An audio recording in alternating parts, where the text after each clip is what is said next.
Hi, I'm James Shillinglaw, and I'm here today with Gus Antorcha, who is the president of Holland America Line. Now, many of you have seen Gus on Zoom interviews lately because he actually was appointed really sort of the beginning of all this at the when COVID first started.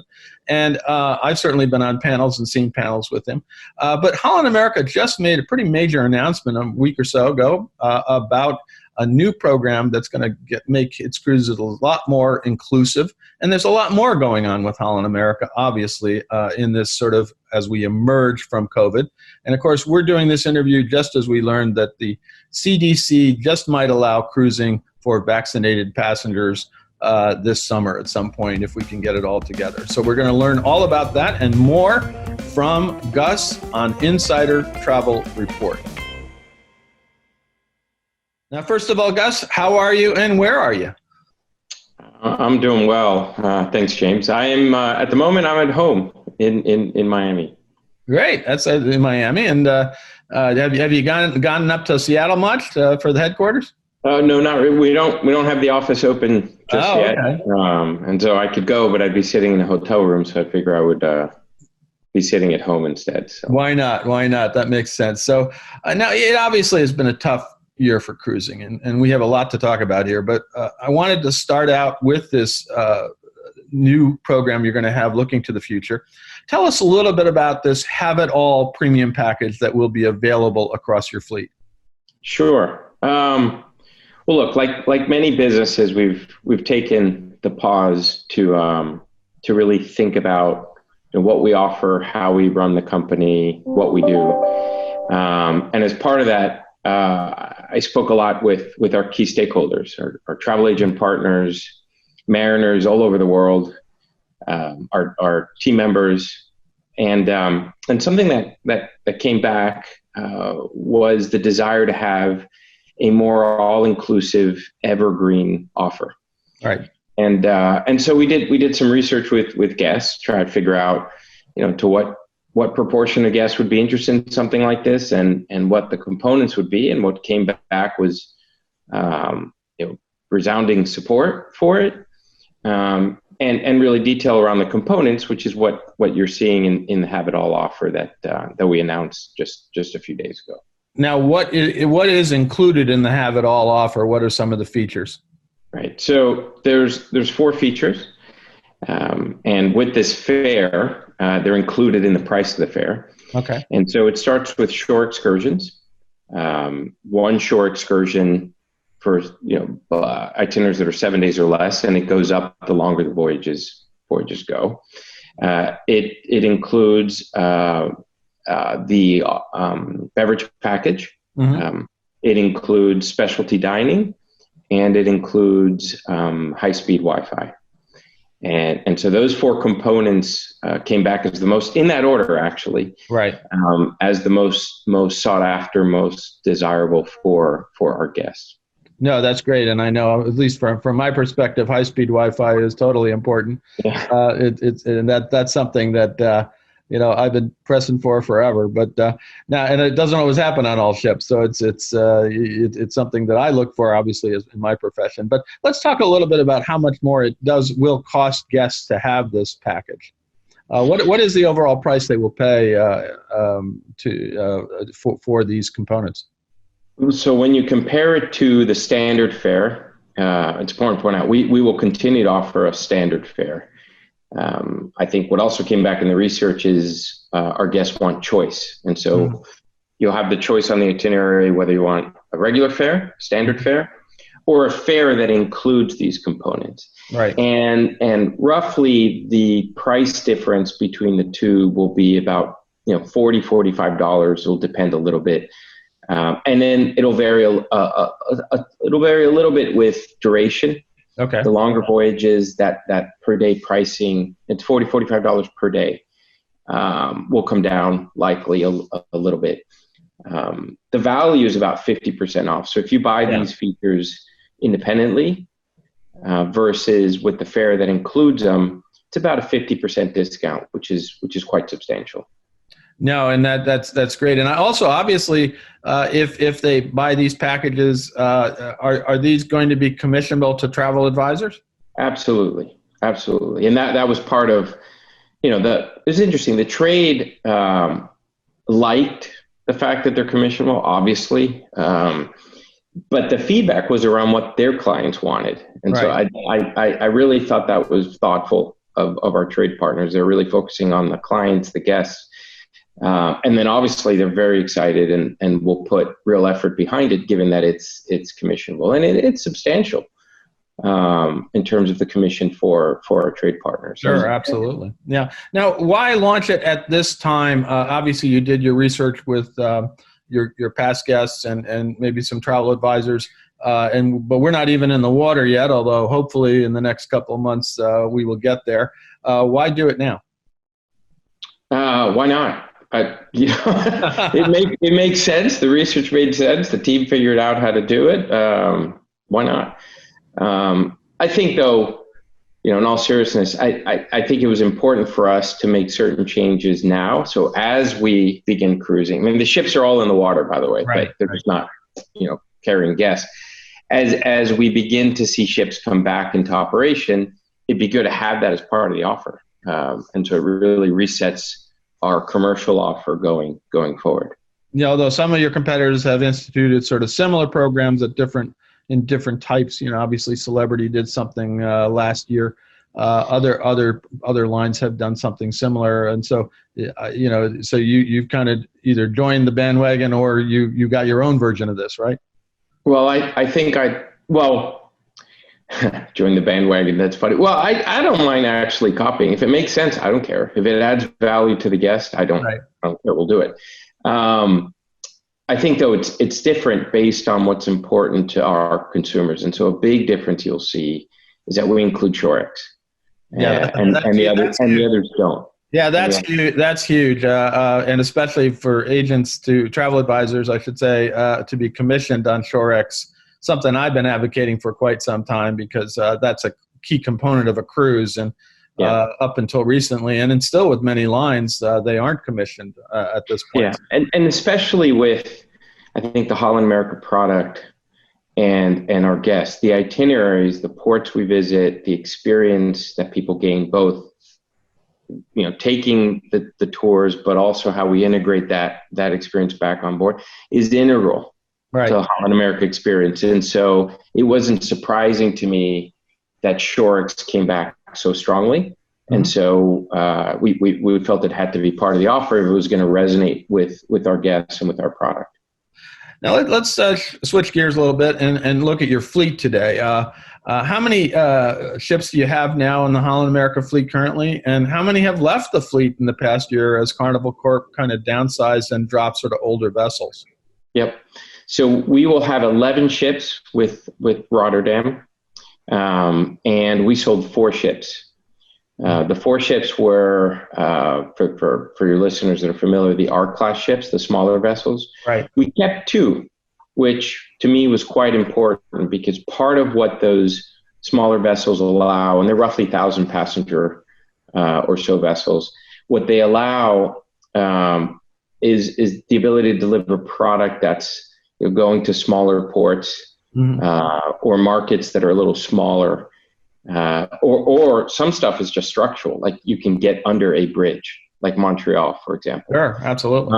And so I thought it was important to keep that as part of the portfolio, and we've got the support from the board to do that. And so I think the shape of the fleet is emerging to be the right one, where we have a range of vessels, some smaller, some a little larger. Right. But we're still kind of in that medium-sized ship, which I think is important for us. As a brand, to really stand out, that we've got these medium-sized vessels, which we like because we're able to deliver more personalized service. And a lot of mariners I talk to do not want us to go very big, which you're starting to see some of the cruise lines in our segment going much larger. No, that is true. You do have that set size. Is sort of the sort of classic Holland America ship, and then of course you mentioned the former R ships, and I don't know, they still seem popular after all these years. It's amazing. Very popular. They're very popular. On a lot of the calls with the mariners, was like, do not get rid of the small ships. and we won't. I mean, at some point here, the ships get too old, but that won't be for many years. Yeah, well, even your newer ships, I think, are a nice size, and it's not overwhelming. So it's what constitutes a premium cruise product today is kind of all over the map, but you kind of are the personification of that still with that kind of mid-sized ship and larger small ships, if you will. Let's talk about, you mentioned Rotterdam. Are you still on track to introduce the new Rotterdam, and when do you hope to do that? Yeah, absolutely. We're in frequent communication with the yard. It's a great yard. That yard director I've worked with before. We delivered a couple Carnival ships out of Marghera, and they're on track. They've had different outbreaks or spikes in cases in Italy. They've kind of managed those, work around those, but they're on track. And the ship was just out for some initial sea trials. I think there's additional sea trials in a couple of weeks. And everything's looking really good for the ship. Plan to take delivery end of July. Okay. And hopefully have her cruising in Northern Europe. No, that'd be great. So you probably see it towards the end of the summer, maybe, to be cruising in Northern Europe. Yeah. Now, any other new ships coming into the fleet at this point, or is Rotterdam the only one you've announced at this point? No, not for now. Rotterdam will be the latest addition. The shipbuilding is a long lead time activity, so it's probably a 3-4 year planning cycle. But so for right now, it's Rotterdam, which will be the third Pinnacle class in our.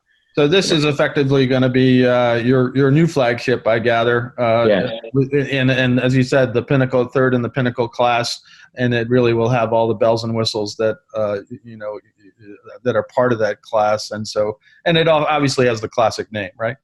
That's right.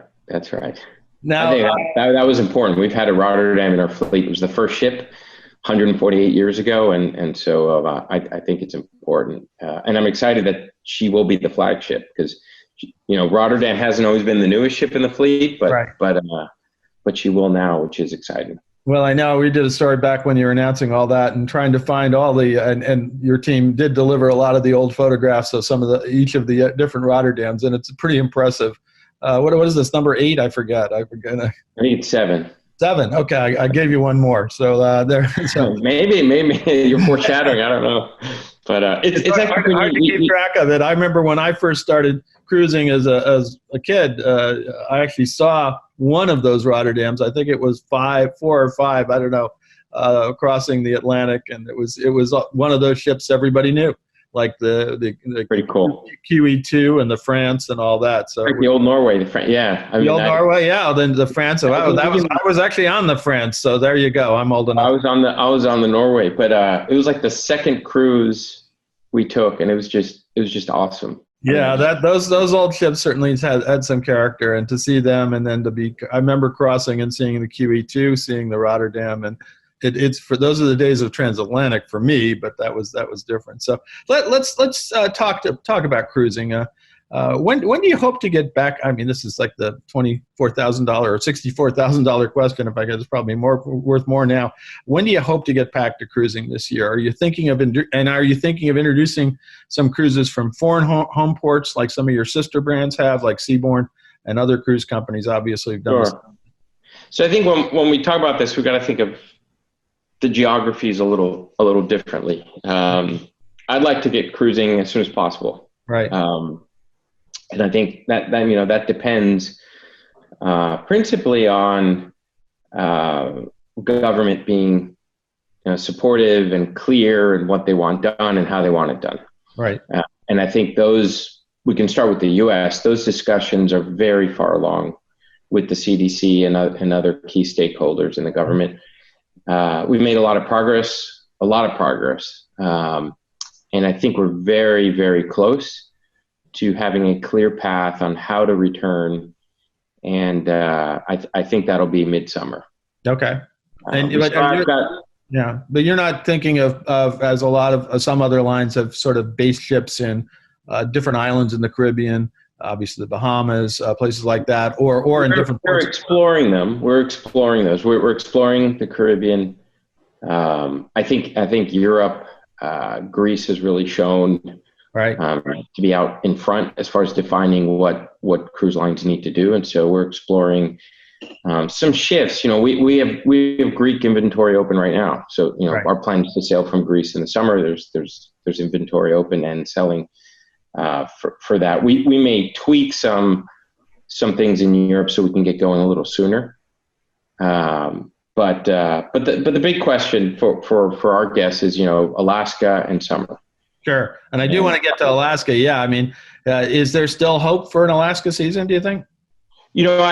I'm generally an optimist, and I've been, CDC said a few weeks ago that the intent was July, and, I think they've been genuine in that intent. And, they're in a tough spot. They've been trying to manage this pandemic, and it's hard. I think, if it was a 1 month thing where we had to make restrictions and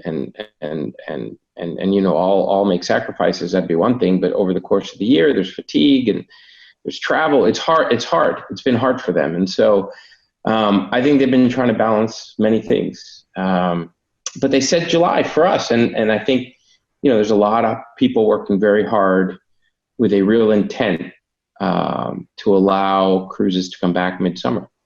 But of course, in Alaska, you got that other problem is that Canada has banned cruising up until February 20. So I think we got to take it a step at a time.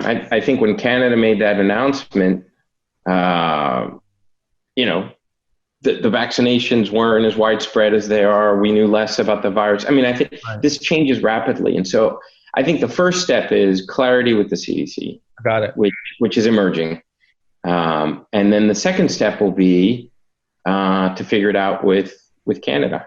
We got to go one step at a time. Or get some kind of waiver or amendment, if this is possible, to the Passenger Vessel Services Act, which would allow you to go directly from U.S. ports up to Alaska, or even base your ships in Alaska if you can't stop in Vancouver or Victoria. Right, that would be the other way. But again, the first step is to get clarity with the CDC, and so that's been the primary focus, and I think we're getting it. And so I'm really optimistic that we'll be in Alaska this summer, and I think what doesn't always get talked about as much is that it means so much for these towns in Southeast Alaska, for these cities in Southeast Alaska. We've been a partner and have long-standing relationships with all these ports, and we've been in Alaska over 70 years, and it's been devastating to watch the impact. And so I'd be excited for our guests that want to go. Right. I'm excited for the crew. We're able to get back on, and I'd be so excited to be able to deliver some tourism, some economic impact to those communities. Well, this would be the second year if they don't have this year, so that's going to be really which you tough. Can just imagine. I mean, it's so sad and unfortunate. So I'd be very happy to be able to deliver some guests, and they want to go. I mean, the calls I do with our mariners are like, when are you going? When are you going? I have my vaccine. I want to go. When are you going? And I'm like, okay, there's a process.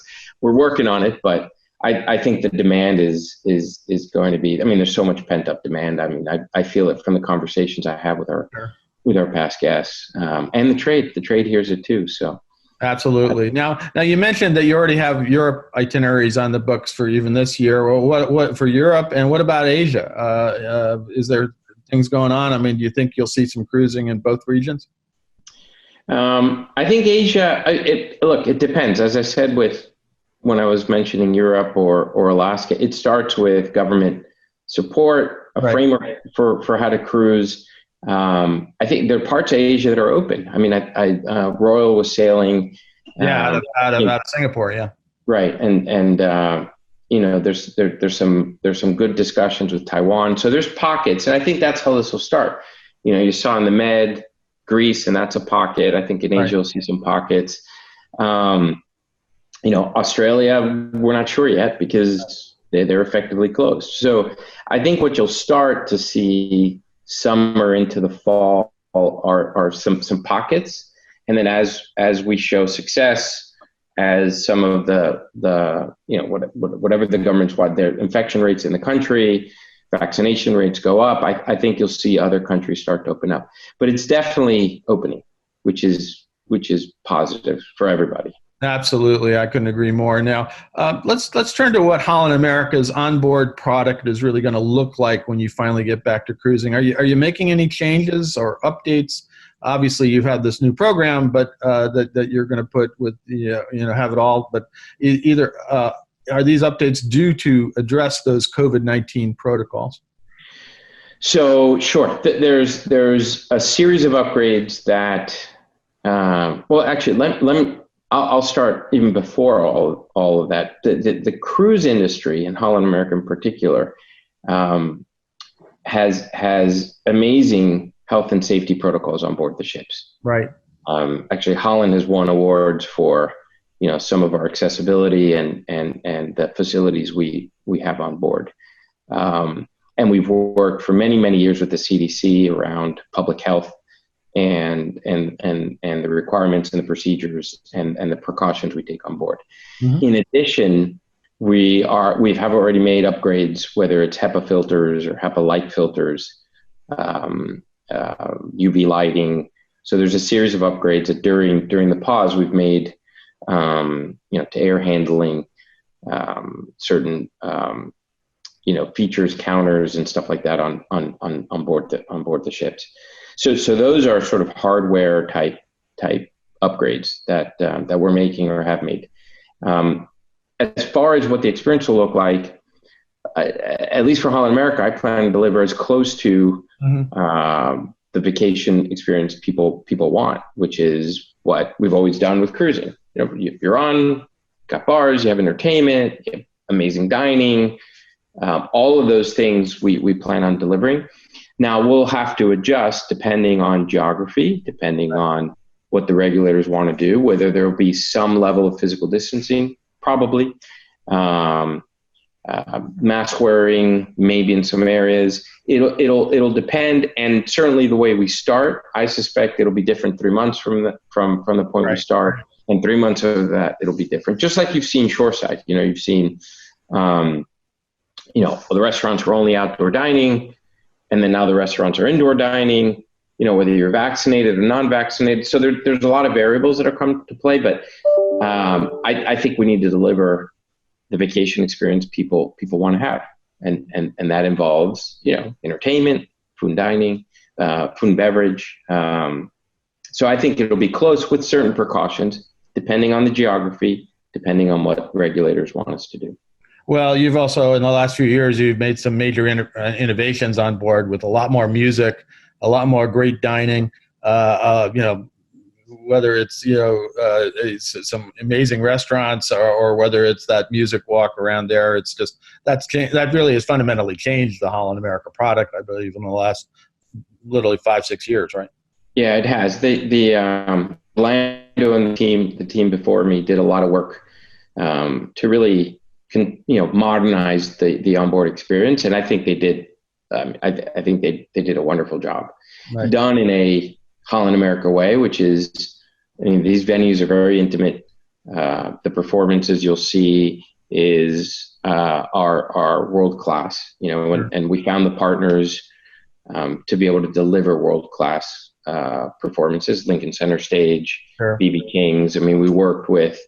And they help us curate and or recruit and or set standard. It's just really, we went out and found the best in the, in their field and really partnered with them. I think it's wonderful. I have not been able to see it live, and I just can't wait. Yeah, that's great, because you were appointed president when this all happened, so you really have had a chance to experience your own product. I have not seen it in sailing action. Pretty good, right? And I can't wait. I did walk. I walked New Stantendam. She's in Fort Lauderdale, right. Port Everglades, just a couple weeks ago, and I was blown away with the ship. Right. It is very contemporary in design, but very warm.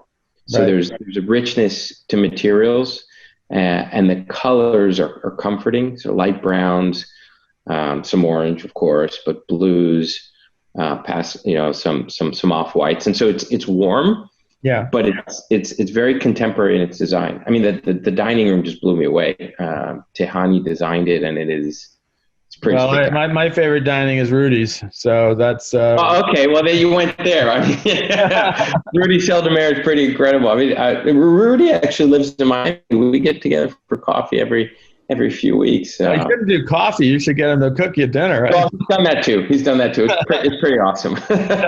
It is an amazing venue, and I'm looking forward to getting back. And I was lucky enough to experience that. But even when you were at Carnival Corp, I don't know if you ever got on the Holland America ships at all. But I have. But it was before. I mean, it was a while ago. It was before all the upgrades and investment in the food and entertainment experience. And so I saw parts of it. I mean, I certainly saw why the brand is so well known for service. Sure. It was pretty spectacular, but I haven't seen all the new venues in action, so I'm ready to go. There you go. It sounds like you're going to be cruising for the next year just to pick up on that. But Now, one thing I did want to ask, obviously the CDC thing we're talking about, they're going to be looking at cruises for only vaccinated guests and crew, obviously. But as of yet, obviously you'll comply with that. But Holland America itself hasn't made an announcement that it will only accept vaccinated guests yet, has it? No, we haven't. I mean, I think that's part of getting a little more detail, which should be forthcoming from the CDC over the next few days here.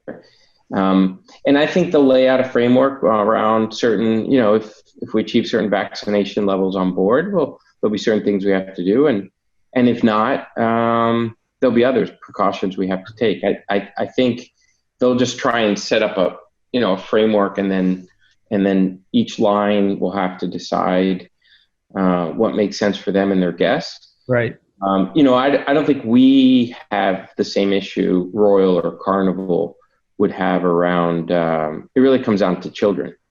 Those lines carry a significant number of children, and so they need to think about this a little differently. And it might vary by geography. It might vary. Sure. Well, I mean, and when you do your Alaska season, I know you carry a lot more children just because that's the way it works. And you're one of the leaders, if not the leader, in the Alaska market, has certainly been up there forever. And that is a cruise where families go, and and you can't accept it. So yeah, we'll see. I mean, we're seeing a lot more vaccinations, younger and younger, and now it's 16 plus, and now there's even testing below that. But we'll see what happens. Yeah. That's going to have to come, as you mentioned. Because the other thing that's important is the way we start is not likely. Right. Well, it's most certainly not the way we'll be cruising 3, 6, 9 months from now. And so I think your listeners, this will evolve, and it's important for your listeners to understand. And we may get started with vaccination, but maybe that changes over time. I don't know. We'll have to see, but. I think we'll begin to get much more specific within the next week to 10 days here. No, it's going to be interesting how it rolls out, because we all just heard this news yesterday. Now, speaking for the rest of the year, are you having to develop new itineraries or for 21 and into 22 because of this, or are you just going to basically start from where you originally had scheduled, both in the Caribbean and Alaska?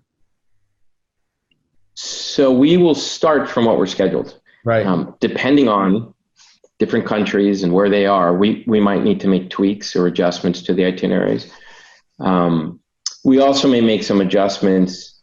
Let's say it makes sense for us to start out of, pick a port, Athens in September with what's published, but we want to get going a little earlier, and a little earlier means, we have to be a little more restrictive in what we offer. So you may see us open up something that's different a little earlier, and then it falls into the regularly published itineraries.